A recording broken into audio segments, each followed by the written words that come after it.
saying goodbye. A popular bakery in our area is about to turn off its ovens for good. We're there as the final orders are getting made. Plus, keeping student athletes safe. The new helmet cover is designed with safety in mind. We're going to show you how they work.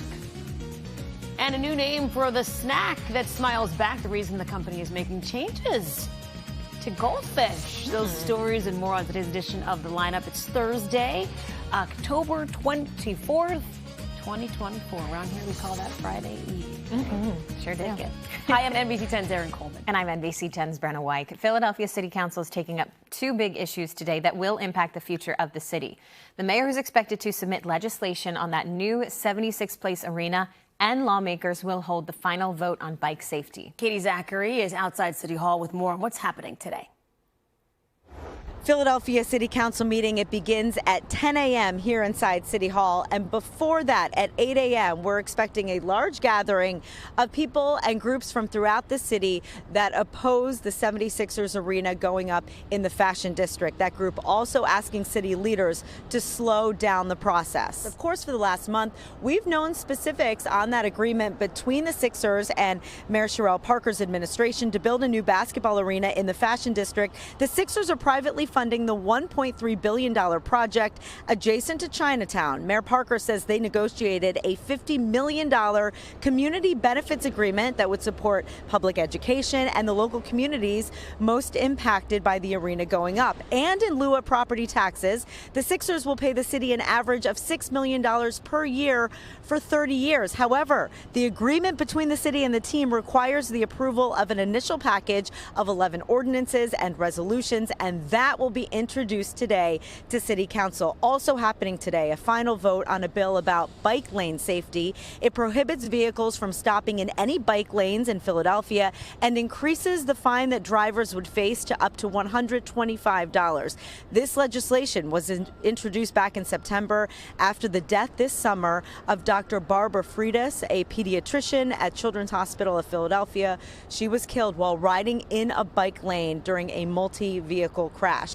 If the bike lane bill is approved by City Council and Mayor Sherrell Parker signs it into law, it will go into effect immediately.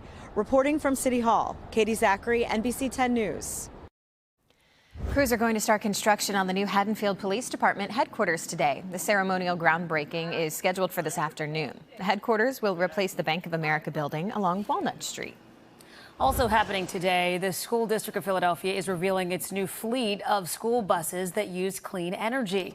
The propane auto gas buses are 96% cleaner than diesel. The district says the buses will reduce emissions. They will also save the district tens of thousands of dollars a year. Interesting. As a Philadelphia high school prepares for its playoff football this weekend, its players will be wearing new specialized headgear. On Saturday, Mastery Charter will compete wearing what are known as safer helmet covers. That's spelled SAFR. The cover is clipped onto the helmet, designed to cut down on the chance of concussions and traumatic brain injuries. Few other schools in the Philadelphia area have been wearing them already. Former Philadelphia Eagle Carlos Bradley is one of the former players behind the covers. Nothing stops a concussion, but this will reduce the chance of you getting one by at least 70%. My family, they feel like football is a dangerous sport, so they do tell me to be careful and stuff. But now I got these kids, I feel like I could tell them so I could have them a little more leeway with football. A few major universities are wearing the helmet covers as well. The goal here to get them at more high schools in Philadelphia. Important. Good idea. It's the place where Sunday dinners and tailgate parties were made for more than 50 years. Conshohocken Italian Bakery is just days away now from closing its doors. This is so sad for so many people. NBC 10's Deanna Durante spoke to heartbroken customers trying to buy up every last bit of bread. We went and bought 25 pies to give out to local businesses to honor the Conshohocken Bakery. As a Conshohocken business owner, Christina Wilson says she's always going to have a soft spot for the Conshohocken Italian Bakery. It'll be sad to walk by and the bakery no longer here. Hard crust bread, just like it's made in Italy. Give me a dozen then. Customers continue to show up, to stock up after 50-plus years. The bakery's turning off the ovens for good. I'm going to freeze a pie and have one slice every New Year's Day for the rest of my life. It opened on Jones Street in 1973. Rolls and bread, but small amounts. Now the rolls baked in the hundreds of dozens a day. People around the country or even outside this area, they don't know what a tomato pie is.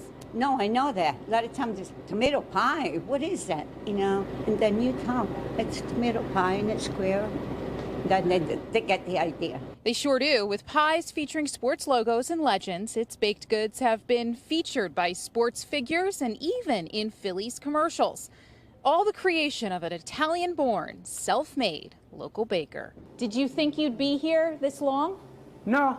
Dominic Gambone has been the force behind the bread. Put your kids through college, your grandkids worked here. Yeah, everybody works. All my family work.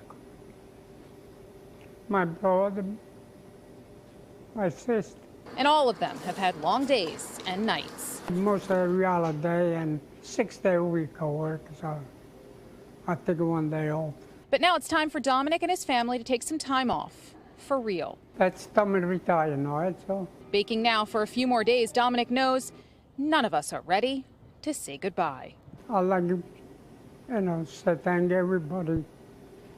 Conshohocken and all around the world.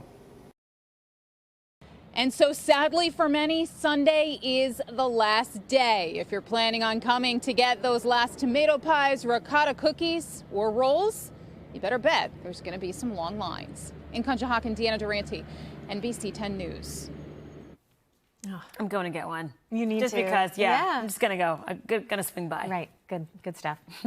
An iconic children's snack from Campbell's Soup is rebranding to try to appeal to adults. Goldfish will now be called Chilean sea bass crackers. This is wild. We're not kidding. It doesn't exactly roll off the tongue, but don't worry, it's only temporary. The Chilean sea bass branded snacks will be sold online only for 1 week, while Goldfish will still be available at all retailers. The snack recipe and appearance won't change with the new branding.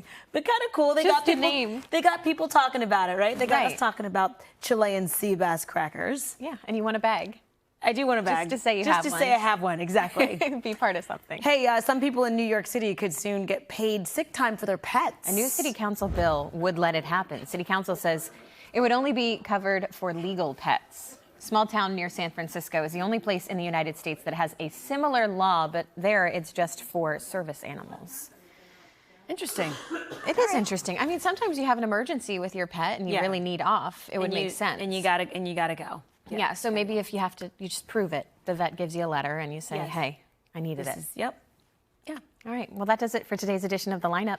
For Brenna, Weick, I'm Erin, Coleman. Remember, you can get NBC 10 News updates right here on the NBC 10 app and catch us weekday mornings from 4 to 7 a.m. Have a great day. Happy Thursday.